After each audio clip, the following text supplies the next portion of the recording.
Will Donald Trump be the next president of the United States of America, or can Kamala Harris still close the gap? It is D-Day for the United States of America in an election that will have an impact around the world. And at this hour, it's advantage Donald Trump.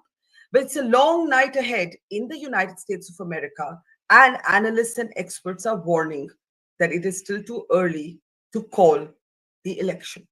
But yes, Trump at this hour is ahead in the counting of votes in the Electoral College. I'm Barkha. You're with the Mojo Story. Welcome to whichever part of the world you're in. Good morning, good evening. Some might be getting ready to say good night, though I can't imagine anyone in the United States of America is going to get much sleep tonight.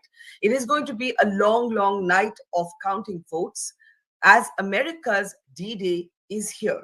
It has perhaps been one of the most divisive and polarizing elections in recent history. And at this hour, Donald Trump is leading in the vote counting for the Electoral College. But Kamala Harris's supporters are arguing that she could still close the gap, that there is still a path for possible victory for her to the White House. Barack Obama warned earlier today that it is still too early to call the election. And as we watch this space, we will bring you live updates. The numbers are changing minute by minute, hour by hour. And we have to remember that these are projections. They're not the actual results. And the projections that are being made by different agencies and networks are not identical. They all vary, but they all give Donald Trump the advantage. They differ on what they're projecting at this hour for Kamala Harris. Let me introduce our guests on the program today as we look at what might happen in the United States of America next. Joining us on the program is Vibhuti Jha. If he looks intriguingly like somebody you've seen on Indian TV, it's because he's actually Sanjay Jha's brother, with very different politics, clearly. Vibhuti Jha is with the Republican Party in the United States of America. It's good to see you. Also joining us is Jamie Metzel, a man of many parts, an author and analyst. He's the founder and chair of OneShared.world. Jamie, it's always good to have you on the program. Good to see you after a long time. Seema Sirohi is one of the most incisive writers and analysts out of the United States of America. She has a compelling new book, well, not so new anymore, but a recent book that I urge everybody to read. Seema, it's always a pleasure to have you with us. We're also joined by Spencer Critchley. He's an author and political commentator who in his earlier avatars has worked on the Obama campaign. Spencer, it's good to see you here. And also joining me is Anand Ahuja. Anand is a lawyer. He's an attorney at law, but he has been, I know from past experience of meeting him in New York, an advocate, a supporter of the Republican Party, and I'm sure he's hoping this time for a Trump victory. But what's going to happen? That's the big question. Let's bring up the numbers on our screen, the numbers as we have them right now. If we can just bring them on our banners. CNN what has been projecting 91 votes for Kamala Harris, 195 for Donald Trump. The Associated Press projection varies. The Associated Press projection is 112 for Kamala Harris and 198 for Donald Trump. Now remember, vote counting is slower in the United States of America than what we are used to here in India. And it is going to be a while before we have a sense of where the numbers actually stack up finally. And a lot of people on American networks are reminding us that exactly at this moment in 2020, Trump was leading Biden. And then by the time the actual votes were counted, that trend actually flipped. Even so, it's advantage Trump at this point, and let's get reactions to that. Let me start with you, Seema. Give us an overview. What's it looking like right now? Do you think it's, as we say in Hindi, "Ab ki baar Trump sarkar," or it's early days yet? It's still early. We've been burnt so many times. So it's best not to call or weigh in on either side. But clearly, if the New York Times, the needle is moving, more than 83% towards Trump, that says something, because they've got a combination of exit polls, they've got other polls and their own reporters, etc.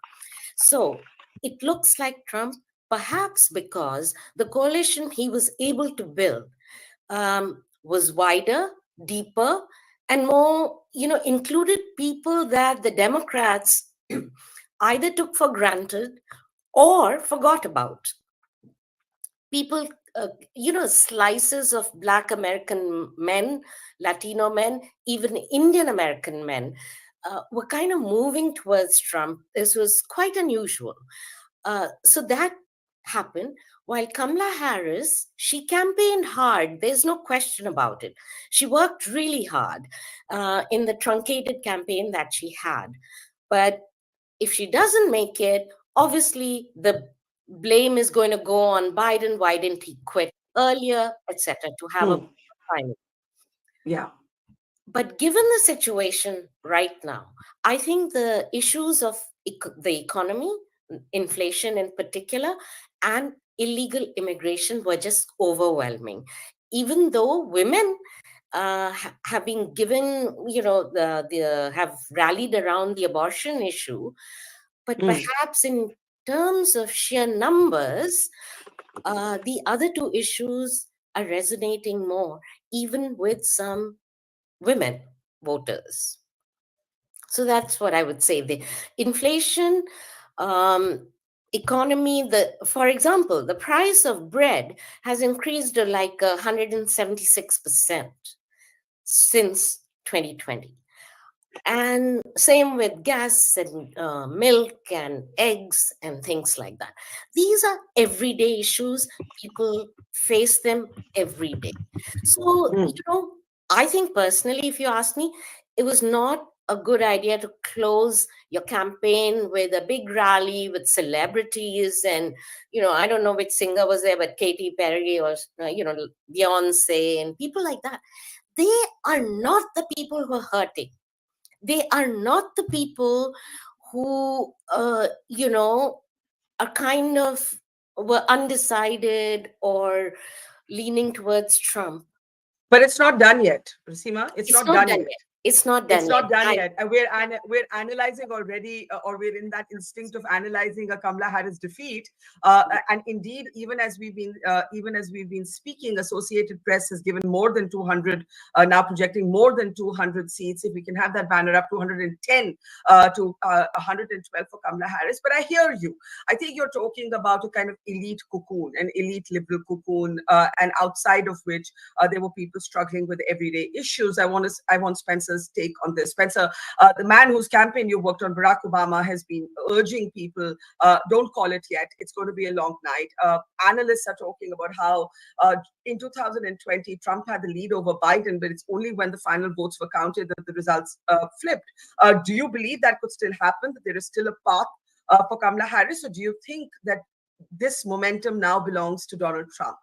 No, I think certainly for the moment it is too early. This is quite likely the well-known red mirage because of the different rates at which ballots are counted, depending on whether they're mail-in ballots or polling day ballots, and depending on which states you're talking about, because some states like Pennsylvania count much more slowly than other states like Florida, for example. It's entirely possible, of course, that Trump will win. I think what we know at the moment is that perhaps the polls were so far surprisingly realistic in that it has appeared to be every bit as tight as the polls predicted. Now, again, that could change, but I would caution viewers not to read too much into what we're seeing so far. As far as the New York Times needle goes, it should not be dismissed. But on the other hand, in 2016, that same needle famously was predicting something like a 99% likelihood of a Hillary Clinton win at one point, and then it suddenly veered wildly as the night went on, and we saw how differently that worked out. So you're holding your analysis because you're not convinced that this is the actual outcome, Spencer? That's right, yeah.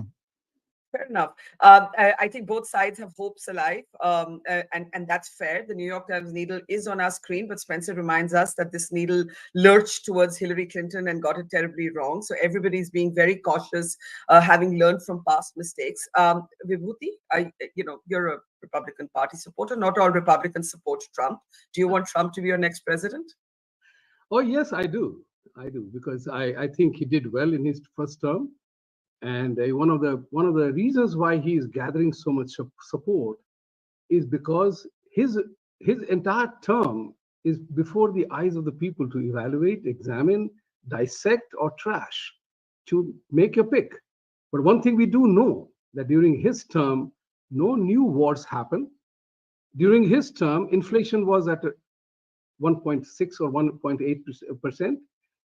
During his time, we know that employment rates and real wages were higher than anybody else, for cutting across all sections of the society, and immigration was in control. Reverse that, all of these are problem in Biden administration, all of it. And people are feeling it. But the New York mayor, who accused or kind of lambasted Biden administration for their lax immigration policy, he suddenly went into an investigation, and there are charges filed against him. Think about it. Your own party man, who is a mayor of New York City, which has a history of, excellent cadre of mayors who revived the entire New York City from the gutter that it was in 1990s to what it has become today. And he is asking a budget of billions of dollars at $400 per day for illegal migrants to live in five-star hotels. You see the common man in New York City or anywhere in the country really annoyed. And Seema said it very correctly. The entire romance that they had with the people and the vote, you knew it was fake. There was nobody more ingenuous in making statements that were so wrong. So here is another very important issue to evaluate. The Indian American community. Why did they go? Traditionally, they voted 80-20 pro-Democrat. This year, it is likely to go down to 50-50. If not 60-40, it will go down to 50-50. That's what the estimate is. The reason, not much talked about the fact. Seema pointed out to economy, price rise, and everything else. But there was a very important element that played into the minds of many Asian and Southeast Asian families across America, because they began to treat children, Democratic Party, as accidental tourists in the family. Children are not, in our culture, children are different kind of a thing. And the parental control, the transgender sex change, that California governor introduced a legislation that if you and I disagree with the gender change of our child will be taken away. This horrified many groups of people. And a Muslim friend of mine told me, for the benefit of Spencer and the other gentlemen, he said, I don't want my son Muhammad to go to school and come back as Mumtaz. Because his son, this man's son, a 5-year-old boy, said, Dad, I want to wear girls' clothes. And he was horrified. Okay. So there is an issue that cuts across. The debate. Just one Spencer point. Yes, I will not celebrate until the last whistle has gone. So yeah, the whole time to go. Yeah, I was just going to say, A, we have to keep saying that it's not over yet. That's the health warning.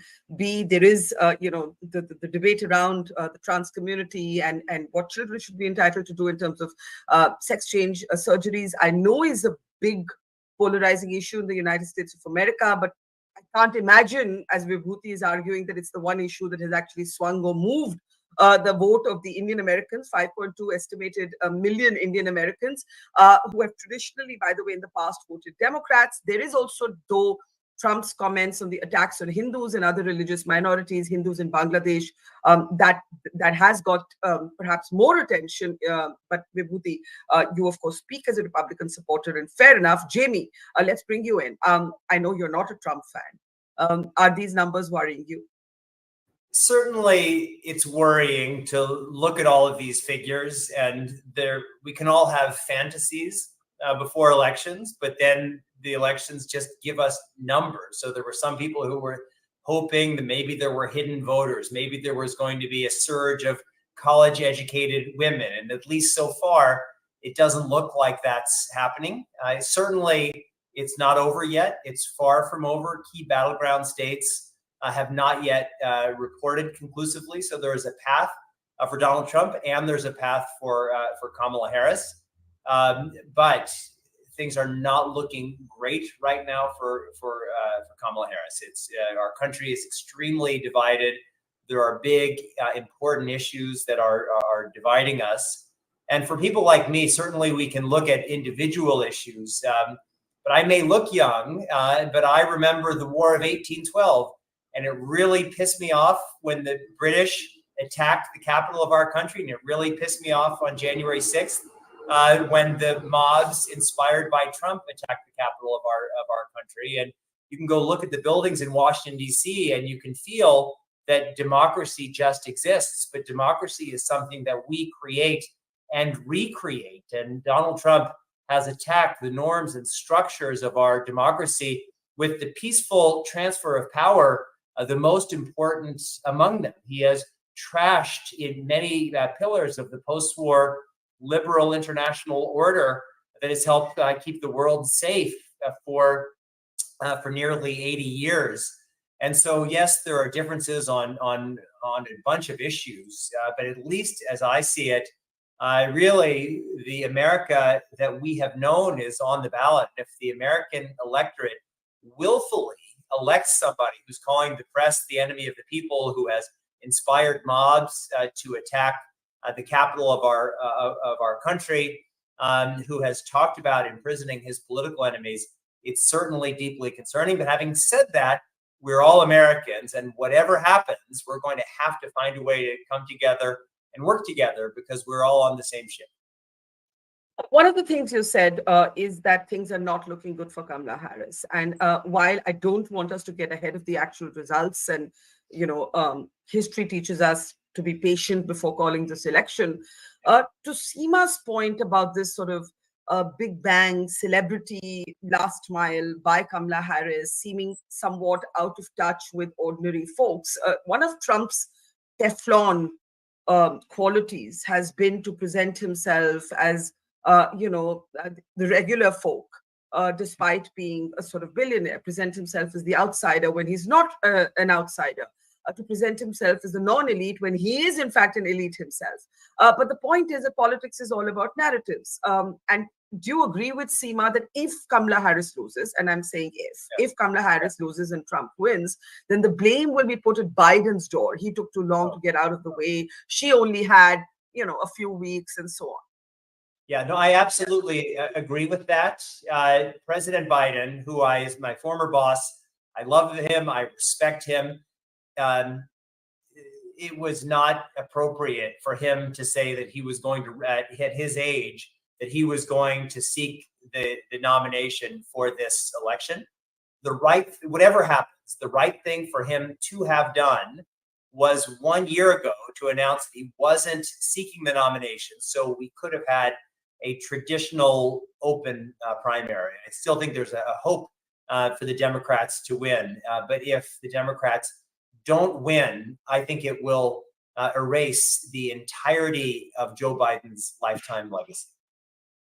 That's a big statement, that if the Democrats don't win, it will erase the Biden legacy. Meanwhile, Associated Press is now projecting a lead for Trump in the key state of Pennsylvania. And this is where Kamala Harris had really set her hopes for her path to victory. And this is breaking right now. Trump projected to get 50.7% of the vote compared to 48.3% for Kamala Harris. Pennsylvania has 19 counts or 19 votes in the Electoral College. So that's a big one. But again, nobody's calling this right now. This is going to keep changing. Anand, this is a big statement from Jamie right now, that if Donald Trump is the next president and Kamala Harris loses, it's going to erase the legacy of the Biden presidency. As a Republican supporter, you might agree with that. What's your take? I don't think that if one particular candidate from a particular party loses the election, it erases the legacy. In any case, Democrats, they have their long-standing legacy. And before I say anything, like everybody has stated on your panel, I also believe that we should wait till the last result is there. At times, I'm a believer that last over in a game is I'll very have to go important. now. Thank you very much. At times, even the last ball. Sorry, Anand, Today, can I just interrupt you because Spencer has to go? I'll get a quick 10-seconder from him, and then I'll let you complete your point. Spencer, we barely got to hear you, so just a quick last thought before we let you go, and we hope you'll join us again. I would love to. Thank you so much. And I'm sorry I have to rush. It's a very busy night, as you can imagine. I understand. I understand. No sleep for the wicked, and we're all wicked tonight. Thank But you. go ahead. Do you want to comment on what Jamie just said, that if Kamala Harris loses, it would erase the Biden legacy? Do you agree with that? No, I think Biden will go down as a historically effective president, but it might take a while for people to realize that. What is your expectation given these numbers? I am anxious that it's even close, given that Donald Trump is intent on overthrowing democracy, as he's already shown. It's extremely alarming. So however it works out, even if Harris wins, we have a very serious problem there.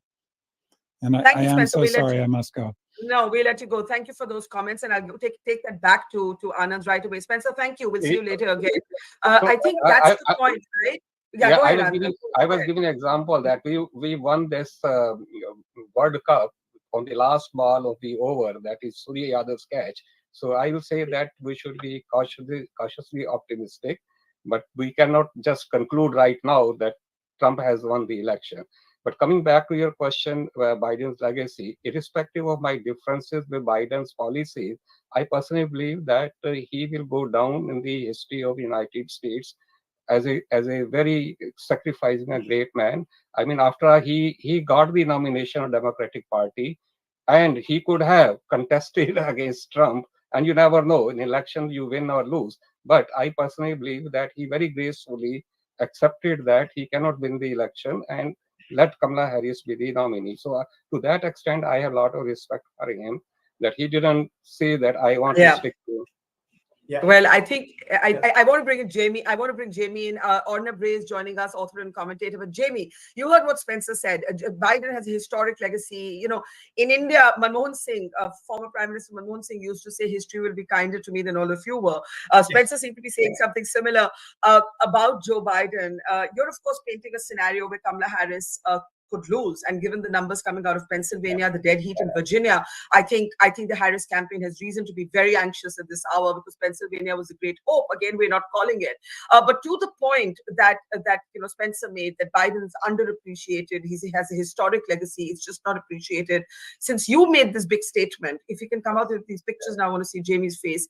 Since you made this big statement that Biden's legacy will be erased if Kamala Harris loses, I want you to just elaborate on that. Yeah, what I don't mean that all of the work that he's done will be lost. What I mean is, just like Justice Ruth Bader Ginsburg, who had spent her entire career a justice of the U.S. Supreme Court, made all of these contributions, but then decided to hold on in spite of her cancer and not step down when there was, during the Obama administration. Net, she had, unfortunately, in spite of all of her great contributions, that one decision overshadowed everything else. And so I hope Kamala Harris will win. I have great respect for Joe Biden, but I do believe that if Kamala Harris should lose, that one decision will be the defining moment of President Biden's entire career. And I think that's deeply unfortunate. Even though I have great respect for him, I personally had organized a petition among former Biden staffers after his disastrous performance in the presidential debate on June 27th, calling on him to announce that he wouldn't seek the nomination. It took almost 1 month for him to make that decision. I think anybody looking at President Biden now recognizes just how impossible it would have been for Joe Biden, certainly to win this election, but to serve as president for another 4 years. Okay, just before we bring in Seema and Ornab, Kamala Harris has improved her tally. So this is like we're saying it every minute when nobody's calling this election yet. Harris is now projected to get 179 to Trump's 214. That's the projection by the AP, the Associated Press. CNN is slightly different. If I can just have the CNN numbers on my screens, it's 145 for Kamala Harris to Trump's 211. So yes, this isn't over yet. It's advantage Trump for sure, but it isn't over yet. I want to bring in Seema and then Ornab. Seema, I want to let you complete your point. Let's assume for a moment, as Jamie did, that Trump is the next president. You were making the point about a kind of celebrity-driven last-mile push by Kamala Harris that you think may have counter-bombed because it was a kind of elite echo chamber. I want you to make that point again, saying this isn't over yet. This isn't Right. over yet. Yeah. Absolutely. I was surprised because given the fact that in 2016, Hillary did the same thing, closed out with this humongous celebrity rally, while Trump was in some rinky dink town, somewhere. I don't remember where, but he was in Ohio, I think. So, and she didn't even bother to travel to some of these states that she lost. They were so confident. So, the point I'm making is that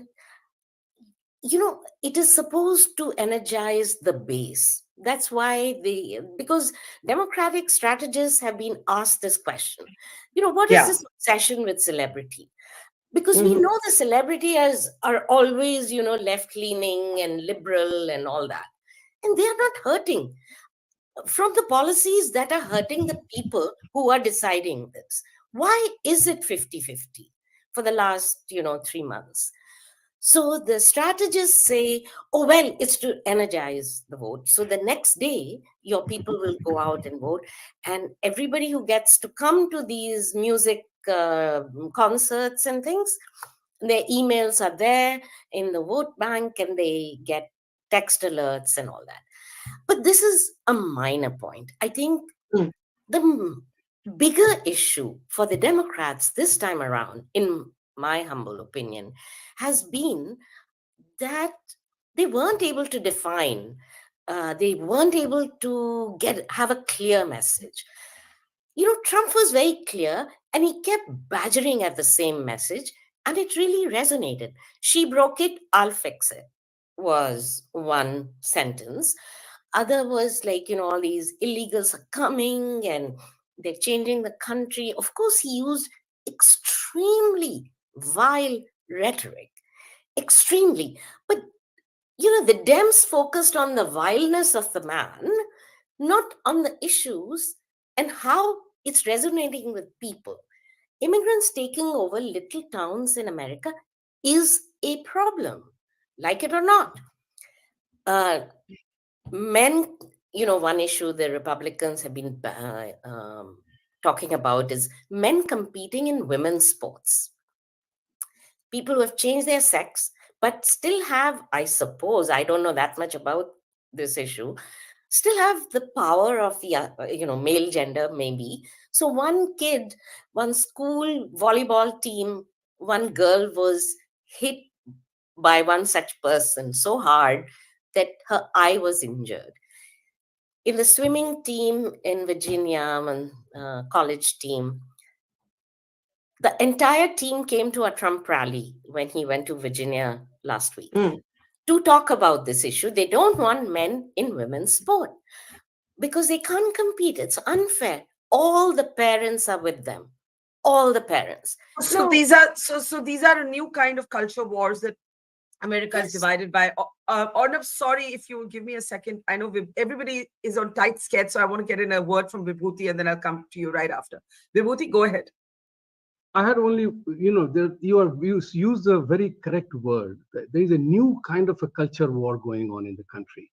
And this exposed the hollowness of the Democratic Party chanting about women's rights. When you were subjugating women's rights in women's sports by allowing transgenders to play. I kept saying, there is a special Olympics. Why don't you have a transgender games? The ESPN and others can easily sponsor that. But why humiliate young ladies playing in whether in swimming or basketball or any other sport, being beaten up or in boxing for that matter, being beaten up a guy who was hormonally a man? This is where a lot of It, people got really upset.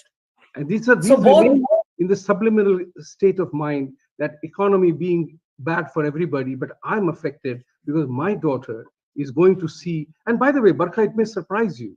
A yeah. 60-year-old professor, lady professor, who teaches in New York University, and for her late night course, and after that she went to her restroom, and there was a guy standing there, and she said, "What are you doing here?" And he said, "I think I'm a man, I'm a woman." A 60-year-old Indian lady. When she complained, she was told that's the way it is. Think about it. And she is a Democrat. living in New York, voting for Trump this time. That's what I'm I mean, saying. I hear you, but as a woman, if I were an American citizen, I would be very distressed about the Roe v. Wade situation and the very polarized. I mean, I don't think one cancels out the other. So, but I hear you. The Republicans have picked up wokeness and this entire issue of children. What's going to happen to our children as a big issue. And as I said, it's culture wars. Vibhuti, stay as long Thank as you. you can. Otherwise, thank you, and we'll see you later. I want to Thank bring in you. Ornab and then go back to Jamie. Ornab, what's going on? I mean, this is fascinating. It isn't done. It isn't over. And hence one hesitates to bring in postmortem theories just yet. But yes, it is advantage Trump, though Kamala Harris is improving in some of the projections. I can't hear Ornab. Can we unmute him, please? I can't hear you. No? Yeah, hello? Yeah. Yeah. So continuing some of the conversations that I stepped into, one of the things that has happened, and I've been in this country from 1999, so I've seen several elections, is the absolute polarization that I now see in the US. To the extent that it's something which, again, and just to give you a little bit of background, I grew up in the 80s in the US too for many years. So again, I've seen US at different points of time in its history.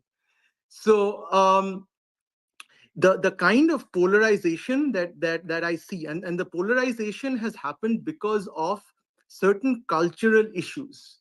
For instance, I'll give you a small example. So with respect to Trump, there is no doubt that about 50% of the country is extremely devoted for reasons that you may say is wrong or right. I'm not getting into it, but they're devoted to the brand of Trump. So in terms of the culture war, if you go and look at late night television, and you can say, well, who cares? No, a lot of people actually do care. So Trump is made fun of in the way. So I'm not just talking about making jokes, but there is an asymmetry in the way Trump is attacked versus the way, and it wasn't like this before. In previously, there used to be some kind of balance, even in liberal media. For instance, in Saturday Night Live, at the very end, they basically got Kamala Harris, and there was no representation for Trump. And this is like almost election interference. It's like 24 hours before the election almost. They got her in, and they do there's virtually no jokes about Harris. It's an election propaganda, right? No time is given to Trump. Trump is made fun of, like really made fun of, and Harris isn't.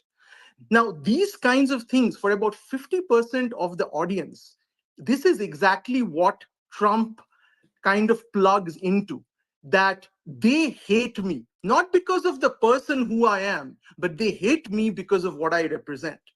This is why you have, and this is what is being seen right now, is that there is a lot of voting by mail by people who did not vote last time. Republicans voting by mail. So Republicans usually vote older.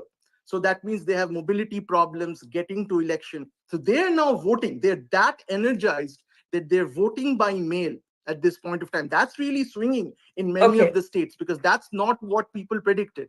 And this is because I believe that it is because of this culture war that has started. Now nobody cares about the issues or policies anymore. Right. So I want to bring in Jamie, and then I actually also want to look at what either presidency might mean for India and for the world and for geopolitics. But just before that, one last comment on, the culture wars. The fact is, okay, I take Ornab or Seema's point, or even Vibhuti before that, saying that wokeness, quote unquote, is being attacked. The debate around the trans community is a very polarizing issue.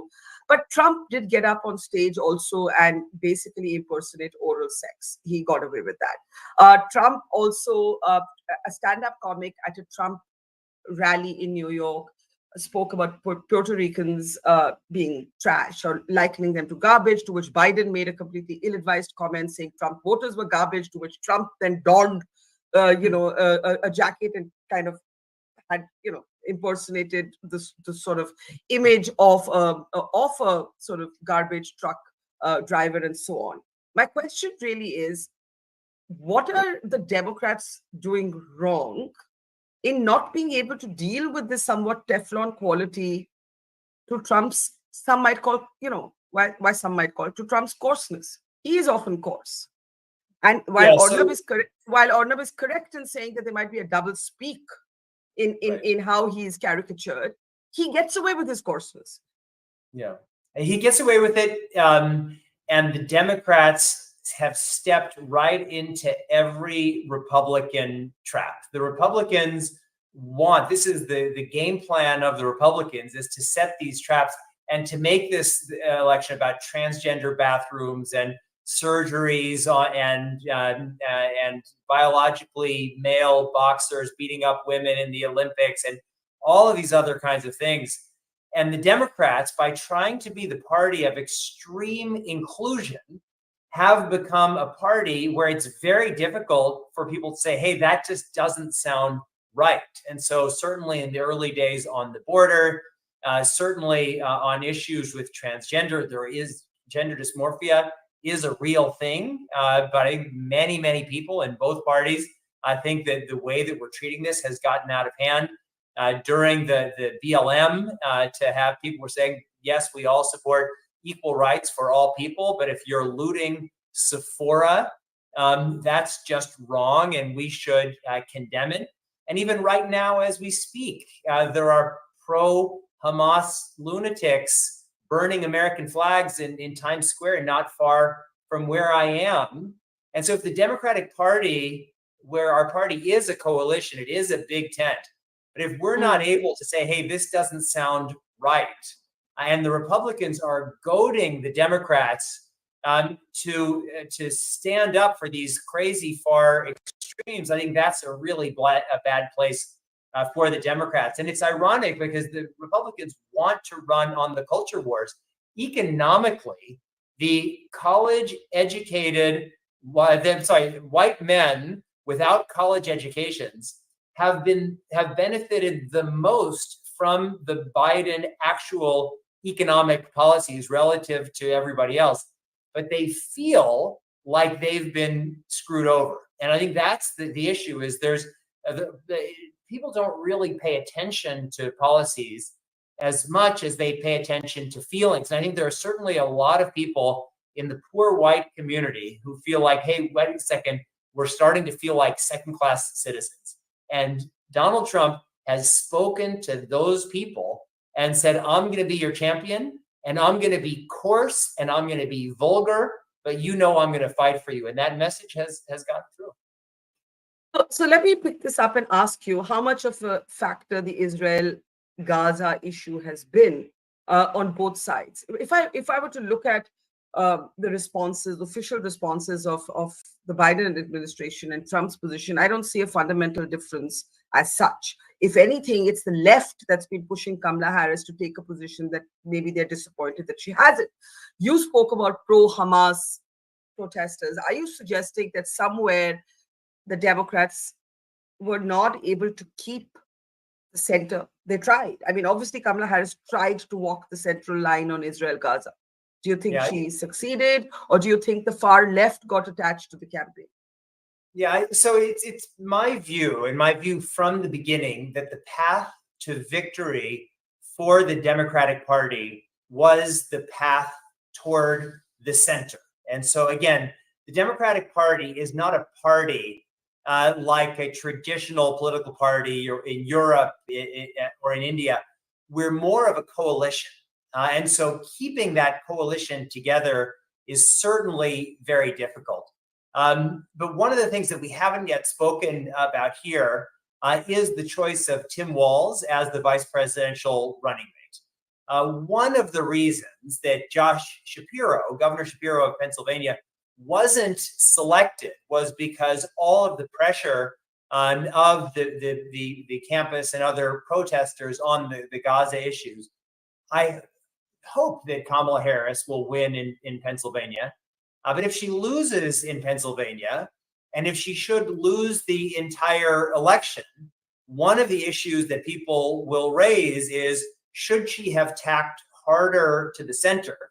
And would Governor Shapiro, who's an extremely popular Democratic governor in a mixed state, have been a more strategic pick. And I think that we'll see what happens. But if Kamala Harris should lose, there are going to be some very, very big questions tomorrow asked about Biden and whether the activate the base strategy was the right strategy, or whether the move to the center strategy, which I would have supported, would have been a better one.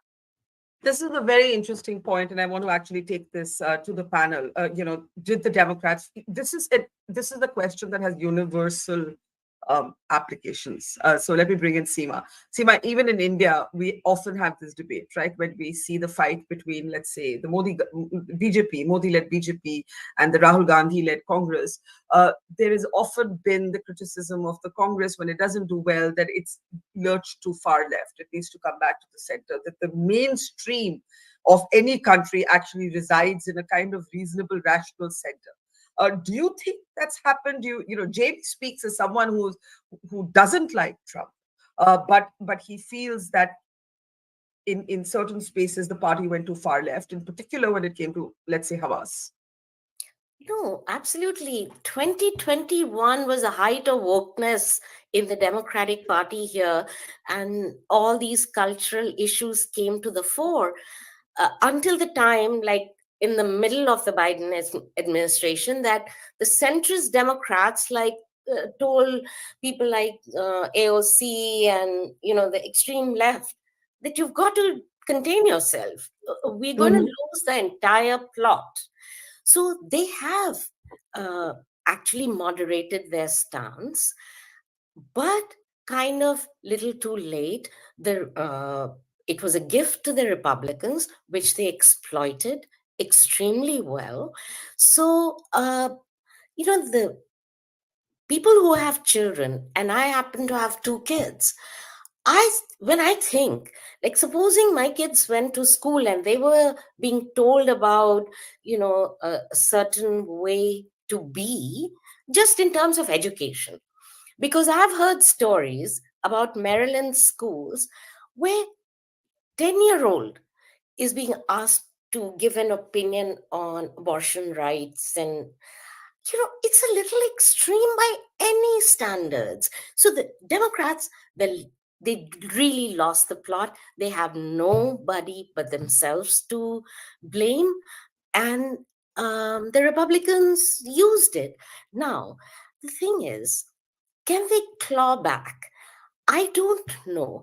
I think the Democrats have to do a lot of soul searching, just as the Republicans, if Trump doesn't win, they also have to figure out what to do next. Can they go back to the old Republican Party of John McCain or Mitt Romney?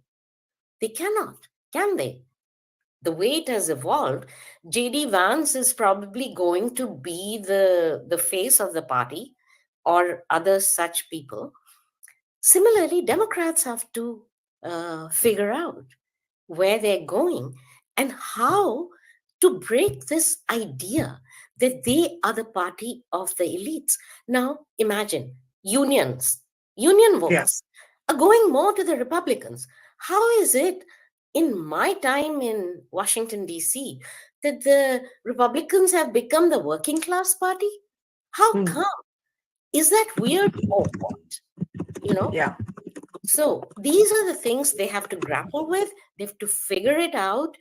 And just, it's more than clever slogans. So we are not going back, stuff like that. It's more. And look at the number right now on your screen. Trump is actually leading in Michigan. And Michigan is where a large part of the Arab American vote, was a factor. So, Seema, I hear you. The fact that, the Republicans today are getting the union votes, whereas the Democrats historically positioned themselves as the party of ordinary folk. And Jamie, as a supporter of the Democrats, is saying the Democrats walked far away from the center. Ornab and Anand, you were wanting to come in. Ornab, I'll start with you. Ornab, I can't hear you for some reason. I just can never hear you. Can you unmute yourself? Yes. No, please I am on. I'm. Okay. Yeah, maybe. Yeah. So basically, my concern is that So once again, one at a time. Yeah, Ornab and then Anandji. Okay. Ornab, my concern is that we cannot My concern is that Okay. Go ahead, we sir. have, Go ahead, sir. we have spent so much time on this culture issue when the culture issue was not even one of the major issues in this election. If you see the number one, 34% voters, they voted because the democracy issue, the democracy is in danger. 31% voters, they voted because of economy. And Democrats, they made abortion as one of the major issues in the campaign. Whereas if you see difference between voters voting for abortion matter as well as immigration, the difference is only 3%. 14% they voted because of the abortion issue, and 11% voted because of the immigration issue. So if you see the culture issue, we have discussed so much, the woke culture and everything, that was not even part of the election. Tell me, what was the percentage of voters they voted because of this woke culture? Not even 1%. So, what is the main issue? If, as a The Republican main, supporter, the main issue, Anand, what is the main issue according to you? main issue, I, as I mentioned, was economy. Number two, immigration. Number three, abortion. And number four, in my opinion, it was democracy is in danger. But it became number one. Why? Because both the parties, Republicans, they feel that democracy is to be protected from, in the United States because of Donald Trump's two impeachments, false cases, criminal cases against Donald Trump. On January 21st, 2017, at the time of Donald Trump's inauguration, the riots in Washington, D.C., in the 4 years of Trump presidency, Democrats not accepting Donald Trump as president, and January 6th. So if you see both the parties, their main concern was to protect democracy in United States, whether it's Republican or Okay, Democrats. okay, okay, okay. I don't want to reopen the debate around election denialism and January 6th, but I do take your point that the main issues was not these culture wars that we spent a lot of time talking about. Most people polled said the biggest issue for them was inflation and the economy. And a lot of people on the Democrat side said the issue was democracy. What was clear was that most Americans, and I think Yashwant, you flagged this, Yashwant Deshmukh, political analyst who leads Sea Voter in Washington today, you flagged how a majority of Americans are not happy with the state of affairs in their country. What we are seeing right now is, of course, advantage Trump. But nobody is calling this election yet because everybody's harking back to how in 2020 Trump was ahead of Biden on exactly this day, and then it took time and the election suddenly flipped. What are you picking up there, both as a numbers man and as a political analyst? I can't hear Yashwant either. I'm so sorry. Are Yeah, you I getting can my hear voice? you. Yeah. Yes, So a please couple go of the ahead. things very quickly, as the panelist was pointing out about the issues, certainly what looks like that people have voted largely on the bread and butter issues. So economic distress is the thing which has been on the mind of the working class, and that is why the working class itself across the demographic divide, there are some very, very compelling data. Barkha, for example, the number of Latino voters which have shifted to Republicans this time, particularly the male Latino voters, has tripled than the 4 years back. Number of black male African American male voters which have shifted to Republicans is become 4 times. From somewhere like 6-7% range, they are almost trending into about 23-24%. Till the point of time West Coast data was merged in the exit poll data, almost like 45 out of 100 Latino voters seem to have shifted to Republicans. Now, that is unprecedented. Now, certainly the one big issue that has worked for Kamala Harris is of the female voters, because female voters across the demographics have voted for her, largely on the issue of the abortion. It is a very clear issue. But what hasn't worked largely with the huge majority of the Americans, it seems, is the idea of which ironically we have been listening for 10 years in India as well and in many other European countries, Loktantra khatre mein hai. This idea that if the left side of the spectrum does not win the election, if the right side of the election spectrum wins the election, then democracy is in danger. It's a global phenomenon, Barkha. The way I'm looking at it right now, when was the last time we ever thought that in the Scandinavian countries we would get to see a right-wing government? In so Yeah. many European countries, we have seen this campaign working from the left side of the spectrum, that democracy is in danger. And that campaign has fallen flat time after, because it was not the democracy which is danger, it's the economics which is the danger. It's the day-to-day life, it's the bread and butter issues which are occupying the mind, and many of the emotive issues, including the illegal immigrant, are directly related to the issues of bread and butter. So somewhere I believe that Democrats have not appreciated that, and they chose the line that this could be the last ballot, that you would be ever voting for, because if Trump wins again, you may not even. And this is the one line which we have heard so many times, even in India, even in many other Yeah, countries. I was just saying before you joined that many of the debates in different ways apply to India: elite, non-elite, democracy versus non-democracy. Is there a centrist space that stands between the left and the right? Now, Arnab, I want to come to you because we keep trying to speak to you, but then we lose you on the screen. So please go ahead now, Arnab. Yeah, so the point, I wanted to answer a question that you had asked with respect Yes. to Indian politics, and whether you should stay to the center or go to the left when you are faced with somebody who's so Or the far to right. the right. So in 20, Okay. yes, Sorry. so Trump came to the right. Hillary was a centrist. Hillary was as centrist as a centrist could be. And at that point of time, the Democratic Party essentially sabotaged the candidature of Bernie Sanders, who was considered to be left progressive, because they felt he could not win against Trump. That basically the Democrat big money will not back a Bernie Sanders. That thing obviously was wrong, right? They realized that the only person that Trump could have beaten was the centrist candidate. They learned their lesson. So Biden ran one of the most progressive 4 years of any US president. And that was reflected in the immigration policies. So I also think that the centrist is usually the better counter to the extremist. But the Democrats after 2016, in my opinion, took the wrong lesson. The problem wasn't that Hillary was a centrist. The problem was Hillary was Hillary. That was the problem. Another centrist, if they had gone with Pete this time, it might have been different. But they chose to go with Kamala Harris, who was seen as progressive. And here's another problem. Kamala Harris is actually not a progressive, if you know her record as a public prosecutor.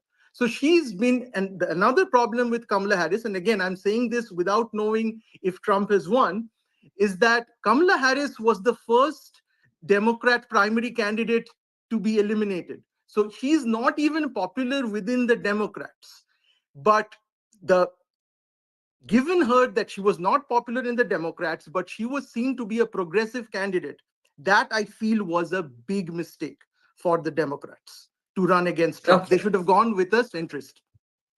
That's a very interesting point, and I want Jamie to quickly respond to that. Yashwant, before you joined us, Jamie Metzel, who's actually a Trump critic, said that he felt that his party veered too far away from the center. So a lot of the debates in the American context apply completely to the Indian context and possibly to other contexts. Jamie, if you want to come in there. Meanwhile, as you're speaking, I just want to share that the big news at this point is that Associated Press is projecting North Carolina for Donald Trump. So, that's a big one.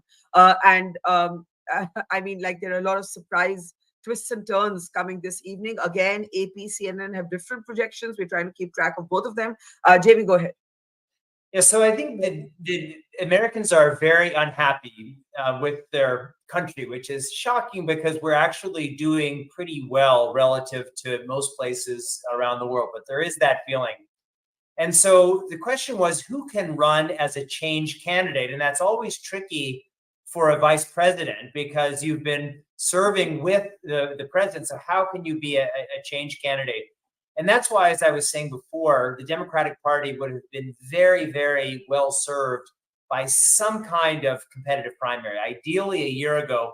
But we even had time after President Biden's absolutely disastrous debate performance on June 27th. That very night, he should have said, I thought I could do this job, but I can no longer do it. I will not seek the nomination. And then we could have had a process. But with Vice President Harris, just from, I supported her. But from the perspective of everybody who wasn't a Democrat or a Harris supporter, they didn't know how she got there, how she arrived in that role. And so that was very hard for her to position herself as a change candidate. And then when she was asked in the unscripted interviews, what would you do different than President Biden? She wasn't able to answer that question. So I agree with what was just said. There is the positioning, and my very strong view is that the center is the best place for the Democratic Party.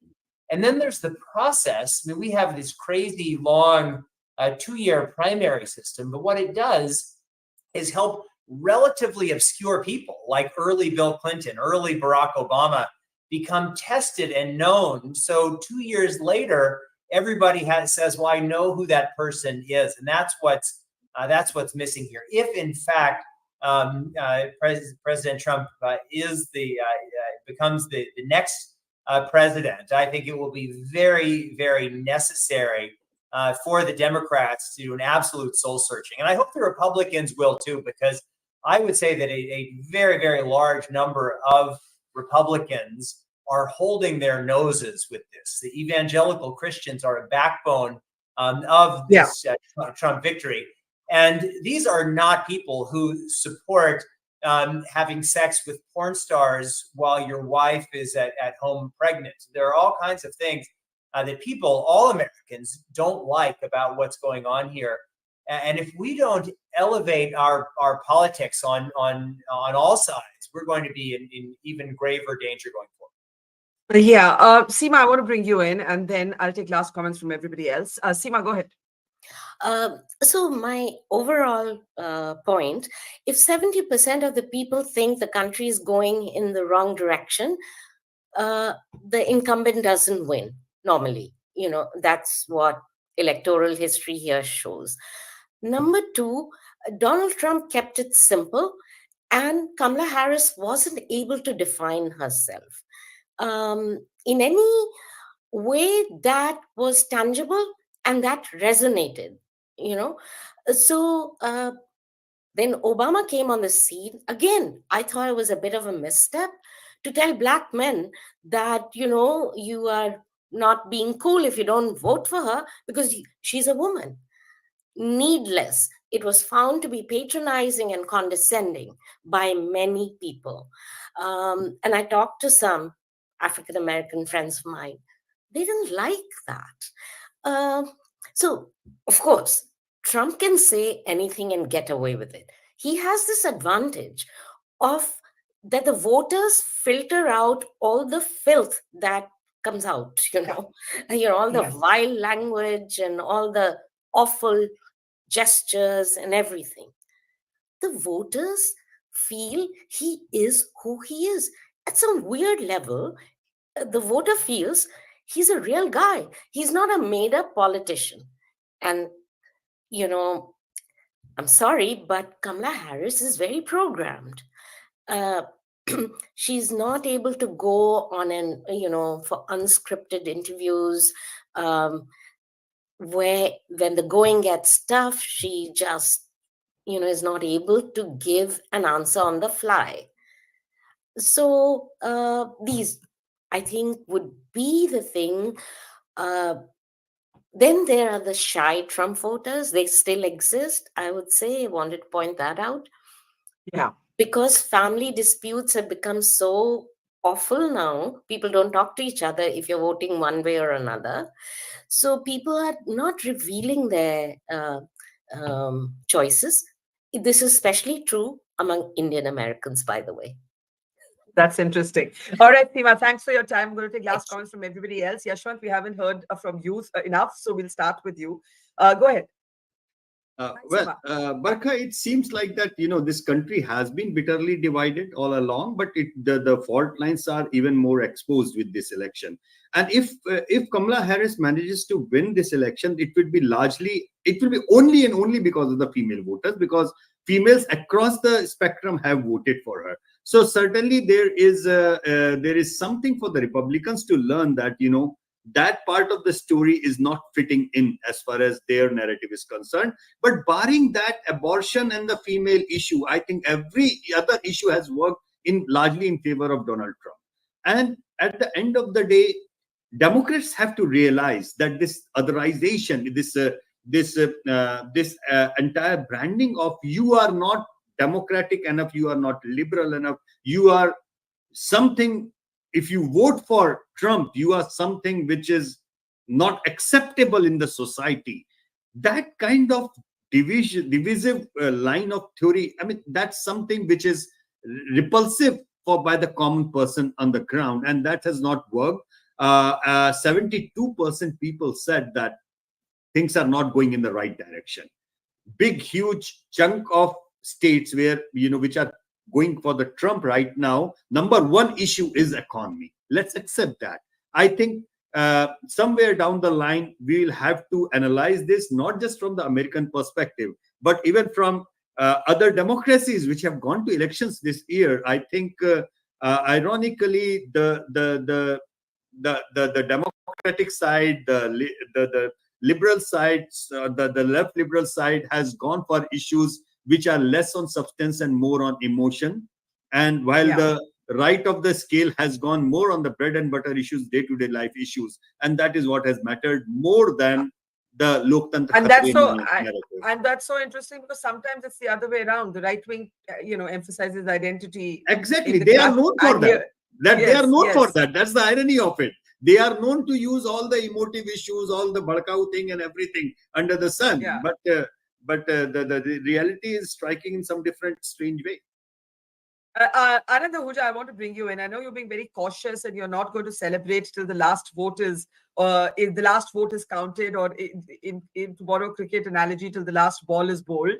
But the path for Kamala Harris, if she loses Pennsylvania, North Carolina, and Wisconsin, and currently Trump is leading in all three, then the path for her has shrunk. If she doesn't take Pennsylvania, Wisconsin, Michigan, and which one am I missing? North Carolina. Then that's kind of it, right? Look at AP is giving 50.9% in Wisconsin to Trump. It's changing. We're not calling it yet.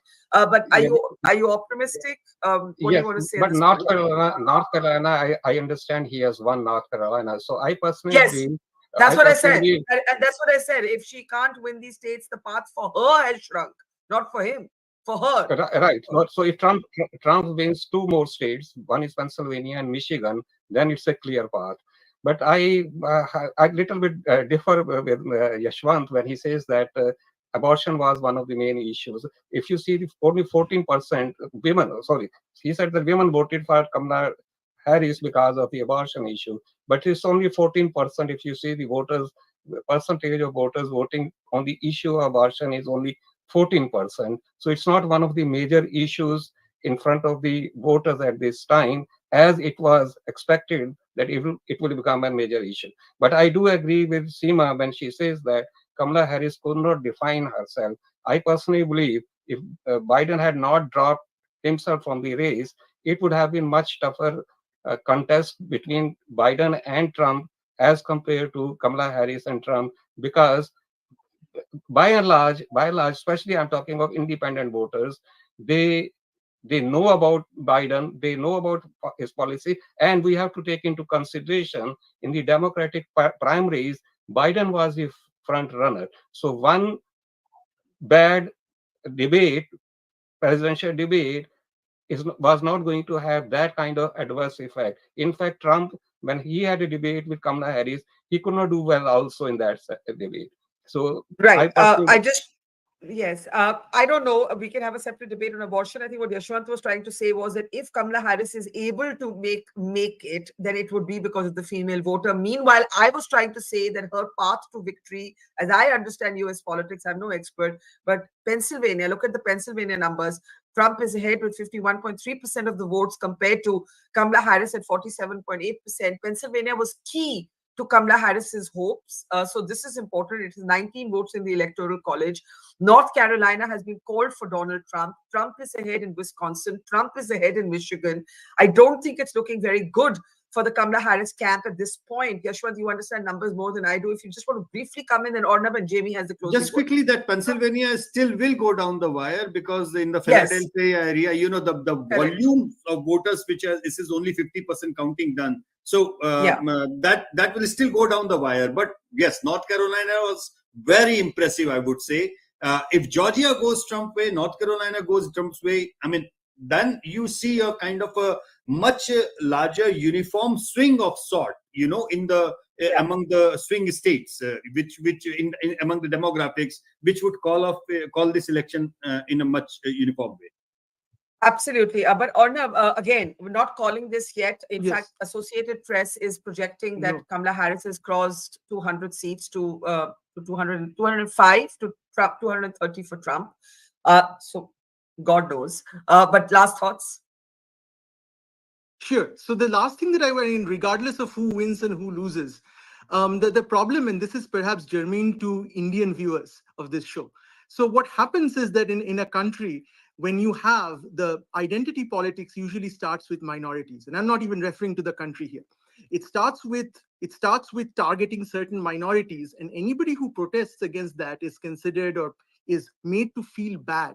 It's not a question of difference of opinion. You're a Nazi. So if you're an American and if you oppose illegal immigration, the lines between illegal and legal immigration are blurred, and you said that you are basically opposing legal immigration, you're a white supremacist. When this keeps on happening, and this is not just one person on social media, when somebody like Stephen Colbert is saying this day in and day out on television, people who are otherwise in the center kind of like say, you know what, screw it, I'm going to vote for Trump. This is how you drive moderate people to the extreme. This has happened in India. This has happened in the US. And I didn't think it would happen in the US, but it has happened. That's the point that I initially made.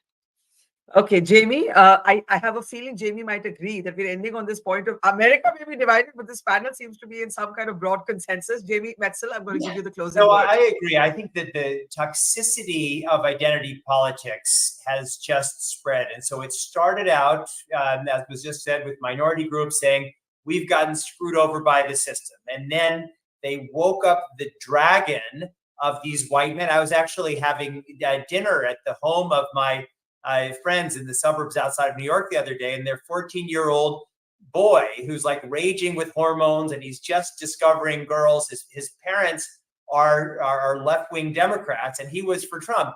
And it was clear there was one reason why he was for Trump, because all these people in his school were saying that you need to be woke and progressive, and all of your friends are the whatever transsexuals. And you had Donald Trump who's saying, you're a man, be a man, grab women by the genitals. You can do it. And Donald Trump has inspired America to be our absolute worst. We'll see what happens. I still have hope for that Kamala Harris could pull this off, and I'm certainly rooting for it. And I'm going to stay up as late as it takes to see what happens. But Donald Trump is a vile and despicable human being. He's a convicted felon. He has assaulted so many different women. He has cheated and lied. He's attacked journalists in our country. He has made America worse. But if he's elected tomorrow, as terrible as it is, he is also the president of our country. And as I said earlier, we are all in this same boat. So if he should win, while we as Democrats must do absolute soul searching, we also we can't. I don't want to have another civil war. We have to figure out the best way forward. I was just going to say before we close that Trump may be whatever you feel he is to you, but you can't judge those who vote for him. They are your fellow citizens. And I think the big mistake, I'm just going to let you respond, the big mistake that's been made, Hillary Clinton calling voters a basket of deplorables, Biden calling them garbage or trash right now, albeit triggered by a joke at a horrible joke at a Trump rally. I think the challenge for Democrats and even for liberals everywhere else is you can oppose politics, but you can't dismiss the voter, because then how do you believe in democracy? Jamie, can we unmute Jamie, please? Can we unmute Jamie? Jamie's on mute. Can we unmute Jamie? Yeah, Yes, there you go. Jay. Thank you. Yeah, that is also my view. I didn't say anything about Trump voters. I have actual friends who are Trump voters. I do podcast interviews with people who are supporting Trump. And as a matter of fact, I understand the anger that some people feel. What I was saying about Trump himself, because politics is a choice. Sir, it's not just a pure reflection of the electorate, although that is certainly the case here, and the role of social media and all of these other factors. But politicians, I think, are very important actors, and we've had great presidents in the United States. People like Franklin Roosevelt, who really inspired us to be our best. None of these people were perfect, and that's, I think, the role of great politicians. And it's unfortunate that we have had a race to the bottom when we could have a race to the top. We also had a civil war here in the United States, and we got over it. And so it's not over. Our country isn't over, but we're going to need to work really hard to rebuild our political parties and strengthen and reinvigorate our democracy. I know Indians watching this in particular, there's so many parallels to our politics. And I think once the American election is actually called, we can have that debate in more detail. I'm going to let all of you get back to tracking the numbers, and I'll do the same, and hope to talk to all of you again. Thank you to Anandji, to Yashwant Deshmukh, to Orna Prain, to Jamie Metzel, and to all our panelists before, and to our audience. See you soon with our next edition of our special broadcast on the US presidential elections. Thanks for watching. Take care. It's great to see you here. Thank you for watching our work. If you haven't subscribed yet, don't forget to click the bell icon and subscribe to Mojo Story and support independent, robust journalism.